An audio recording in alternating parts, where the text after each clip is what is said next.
ना जो ना मुझे अरे ये तो स्टाइल है यार। तुम मेरा सहारा ले लो। स्टेडी यार, तुम क्या रूम तक छोड़ने आओगी? हाँ। इसको कहते हैं हमारा हीरो। इसके लिए ये है अदा, और मैं करूँ तो मैं हूँ गधा। ये पकौड़े तले तो है शेफ, और मैं तलूं तो नाली के किनारे वाली गंदी दुकान का हलवाई। और मैं कर भी क्या सकता हूँ, बस यही बदकिस्मती है हमारी। ये साला कॉमेडियन ही होता है। ध्यान से। Hi uncle. Hi uncle. Hi dad. ये लीचड़ कौन है? हाँ?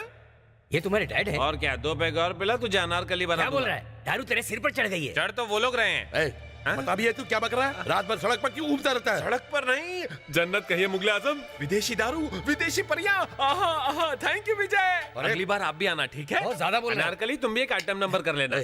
अगली बार अगर तूने उसे किसी ऐसी जगह ले जाने की कोशिश की तो मैं तुझे लात मारकर बाहर निकाल खिलाओ मत अंकल, क्या? आपका बीपी बढ़ जाएगा तो मेरी चढ़ी हुई दारू उतर जाएंगी। निकलता है या तू एक? Bye uncle. Bye bye. भैया, विजय के लक्षण कुछ ठीक नहीं लग रहे हैं। उसके पैरों में शादी की बेड़ियां डाल दीजिए। देखिए, मेरा बेटा रमेश और आपकी बेटी जयंती दोनों आपस में कॉलेज के समय से प्यार करते हैं। आज के जमाने में लड़कियों और लड़के अपनी शादी बिना बताए कर लेते हैं, पर मैं अपनी बीवी को मना कर लाया हूँ कि ये जातिवाद के चक्कर छोड़ दे। अब जब शादी पक्की हो गई है तो दान दहेज की बात भी हो जाए। 2-3 लाख कैश तो दोगे ही, और घर के सारे सामान के साथ जब सेंट्रो कार्ड दोगे ना, तब हम शादी की तारीख भी तय कर लेंगे। बस 2 महीने का टाइम दीजिए, मैं ये सारा इंतजाम कर लूंगी। हम तारीख फिक्स कर लें? पहले सब जमा कर लेना, तब तारीख की बात करना है। तो चलो 2 महीने के बाद ही मिलते हैं। तो अब माता जी नमस्ते। नमस्कार। चलिए।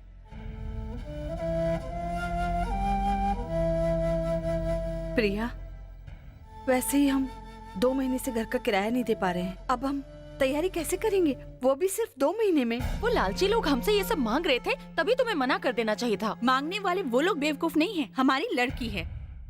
अभी तक तो तुम्हारी ही शादी नहीं हुई है, तो हम छोटी की शादी कैसे करवा दें? सोचा है दुनिया वाले क्या कहेंगे? क्या फर्क पड़ता है, यही कहेंगे मुझ में जरूर कोई खोट होगा, तभी मुझे छोड़कर छोटी वाली की पहले शादी हो रही है। जाने दो ना, कर देते हैं। तुम इतनी लापरवाह कैसे हो? फिर बताओ, तुमसे शादी करने कौन आएगा? अपुन है ना, अपुन करेगा। जब मैं तुमसे शादी करने को तैयार हूँ तो किसी और की क्या मजाल जो तुमसे शादी कर ले। क्या बोलते हैं आंटी? ए, तेरी समझ में नहीं आता? पेपर पे लिख के दूं कि तू इसके लायक नहीं है? अरे तुमको मालूम नहीं अपुन कौन है? 7 टाइम्स मोहल्ला चैंपियन हूँ वेट लिफ्टिंग का। मेरे लेवल का पहलवान तुम्हें ढूंढने से भी नहीं मिलेगा, समझे? प्रिया डार्लिंग, इधर आ। अपन का मस्कल तो देख। ओ, दूर से नहीं दिख रहा होगा, चलो पास आ जाता हूँ। अब दिख रहा है ना? इन डोले शोलों के आगे कोई दूसरा तैयार ही नहीं होगा। इनकी मत सुनना, नहीं तो यहीं सड़ जाएगी। जरा झाड़ू लेकर आना। 7 टाइम्स वेट ये लो। मोहल्ला चैंपियन 7 टाइम्स। देखो, ऑफर मत छोड़ना। 7 टाइम्स। नमूना कहाँ से पीछे पड़ गया? ये त्रिभुवन लाल भीमजी लाल की इकलौती बेटी है। लेफ्ट साइड से देखो तो बिल्कुल हेमा मालिनी जैसी दिखती है। धर्मपाजी हमें पीटेंगे। रामू, मतलब इसे कहिए हीरोइन टाइप की लड़की ना दिखाए। विजय के लिए कोई घरेलू लड़की चाहिए जो उसे संभाल सके। तो ये जयललिता कैसी रहेगी? ये क्या डैड, कंपनी के ऐड के लिए मॉडल्स देख रहे हैं आप? नहीं बेटे, दुल्हन देख रहा हूँ। दुल्हन किस लिए डैड? तुम्हारे लिए। अच्छा, तो यहाँ शादी की तैयारियां हो रही हैं। तू तो गया बेटा। तिवारी जी, एल्बम उसे दिखा दीजिए, खुद सेलेक्ट कर लो। हाँ जी, मेरे पास सिर्फ गांव की छोरी नहीं, फॉरेन की गोरियां भी हैं। आउट। अरे बेटे, आप चुप रहिए dad. Out means get out of here. इसका मतलब? ओए, निकल ले। डैड, आप खामखा मेरी शादी के लिए परेशान हो रहे हैं। मेरा शादी करने का कोई इरादा नहीं है। अभी नहीं या कभी नहीं करनी? डैड, आज हमारी जनरेशन के पास मन बहलाने के लिए ईमेल, इंटरनेट, चैटिंग, फेसबुक, कितनी सारी चीजें हैं। उसके लिए शादी करके लाइफ बर्बाद करने की क्या जरूरत है? और लिविंग रिलेशंस के जमाने में शादी का बंधन, वो क्या कहते हैं उसे, स्पीड ब्रेकर की तरह है। आप प्लीज मुझे एंजॉय करने दीजिए। अरे देखो, नहीं शादी नहीं नहीं नहीं, नहीं प्लीज, मैं आपकी ये शादी की बात बिल्कुल नहीं मानने वाला। विजय, विजय प्लीज, विजय।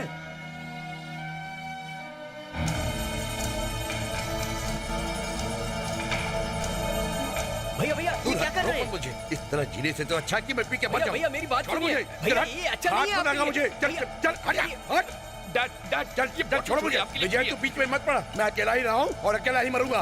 डैड छोड़िए। डैड, आपकी बॉडी की कंडीशन ऐसी है कि आप शराब की एक भी बूंद बर्दाश्त नहीं कर पाएंगे। ये जहर है आपके लिए। भूल जा, जहर से बुरा तो वो दुख है जो शादी न करके तू मुझे दे रहा है। मेरे दिल पे क्या गुजर रही है वो तू क्या जाने। मुझे मत जाने दो प्लीज। विजय। डैड, आप अपनी ये शादी की जिद बस आप ये जिद छोड़ दीजिए डैड।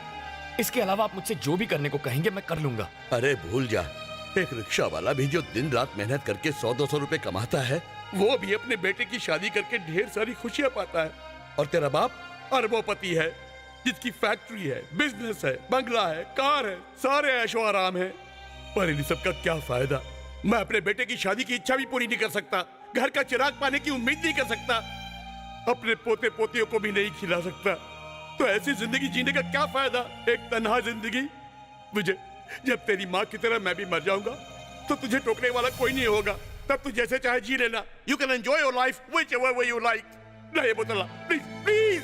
अरे रुक जाइए भैया, जानबूझकर इस जहर को क्यों पी रहे हैं? जब इसे मेरी परवाह ही नहीं है तो मैं जिंदा रह के क्या करूंगा?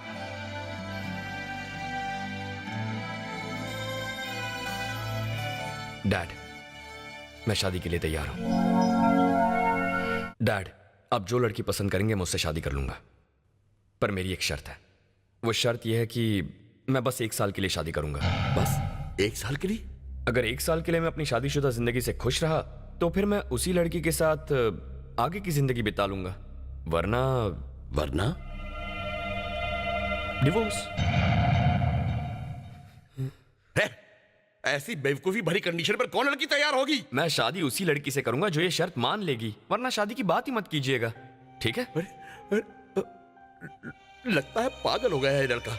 कोई अकल की अंधी ऐसी शर्त मानकर इस लड़के से शादी करने को तैयार होगी? ऐसी बात नहीं है, बल्कि वो लड़की अक्ल की अंधी नहीं होनी चाहिए। इसकी अक्ल ठिकाने लाने के लिए कोई ऐसी लड़की चाहिए जो इससे ज्यादा अक्लमंद हो। लेकिन ऐसी लड़की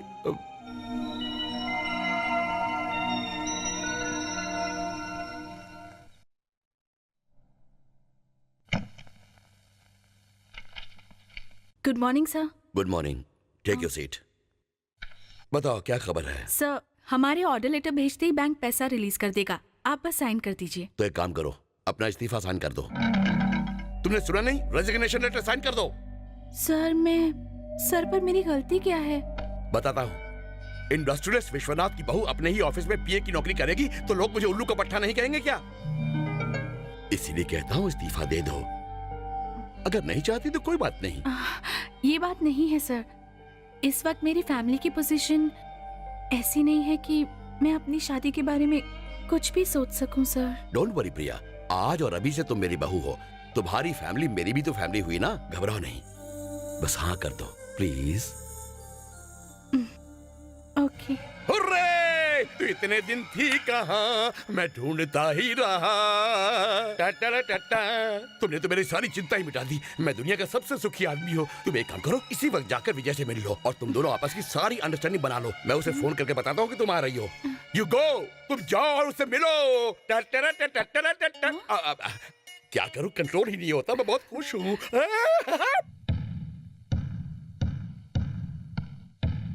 एक्सक्यूज मी। प्रिया? यस।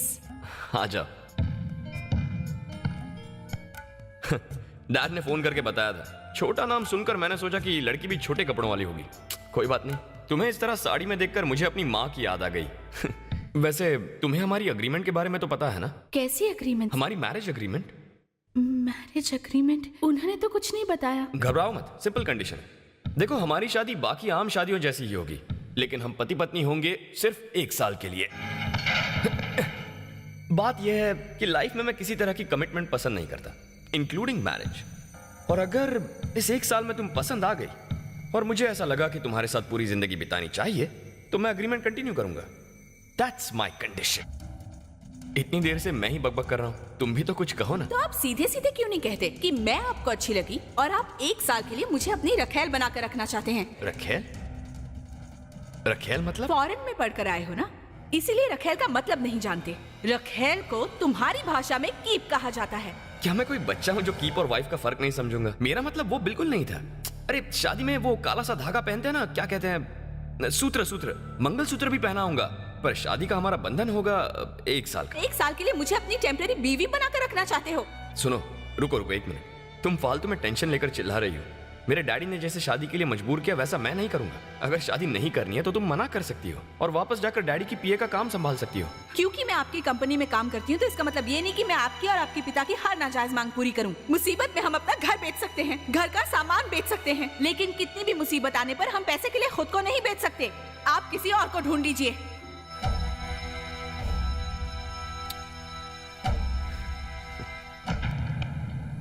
इतने बड़े आदमी होकर भी जब आपने कहा कि आप अपने अंडर काम करने वाली लड़की को अपनी बहू बनाएंगे, तब मुझे आपके बड़प्पन पर बहुत फक्र हुआ था।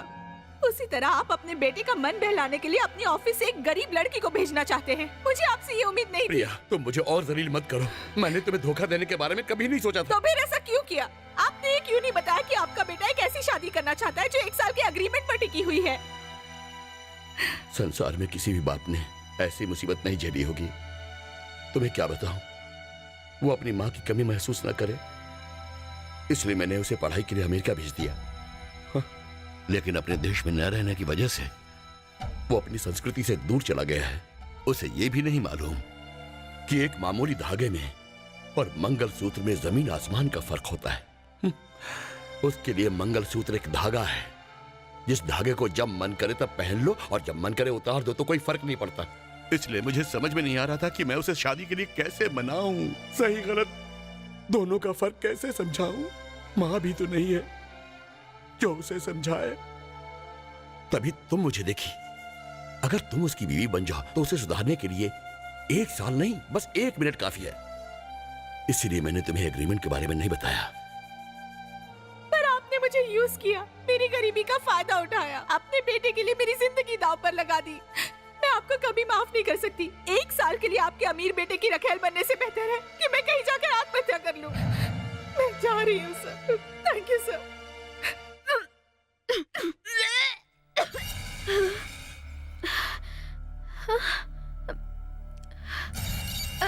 दीदी नाराज मत होना, मुझसे बहुत बड़ी गलती हो गई दीदी, मुझे माफ कर दो। जयंती, ये क्या कर दिया तूने? पहले से इतनी प्रॉब्लम चल रही पता है ना? और तूने कलमुही कुलच्छनी, ये तूने क्या किया? मैंने इसे छोड़ो, क्या कर रही हो तुम? लोगों को पता चल जाएगा।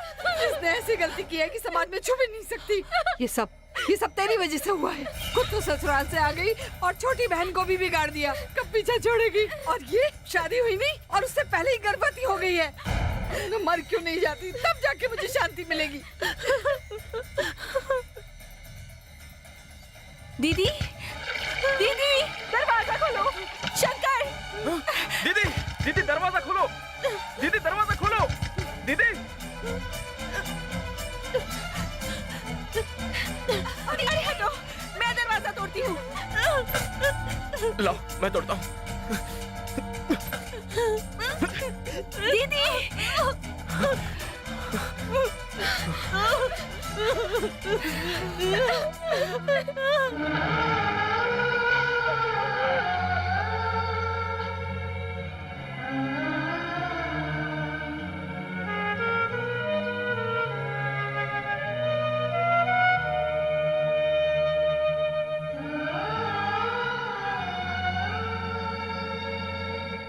मोहन, अच्छा वो मैरिज हॉल जो तुमने बुक किया था ना, उसे जाकर कैंसिल कर दो। आओ बेटा, कोई खास बात है? ये रेजिग्नेशन लेटर देने आई हूँ। मैं अपनी गलती की माफी तो मांग चुका हूँ ना। विश्वनाथ जी की बहू अगर अपने ही ऑफिस में नौकरी करेगी तो लोग आपको बेवकूफ और गधा कहेंगे ना।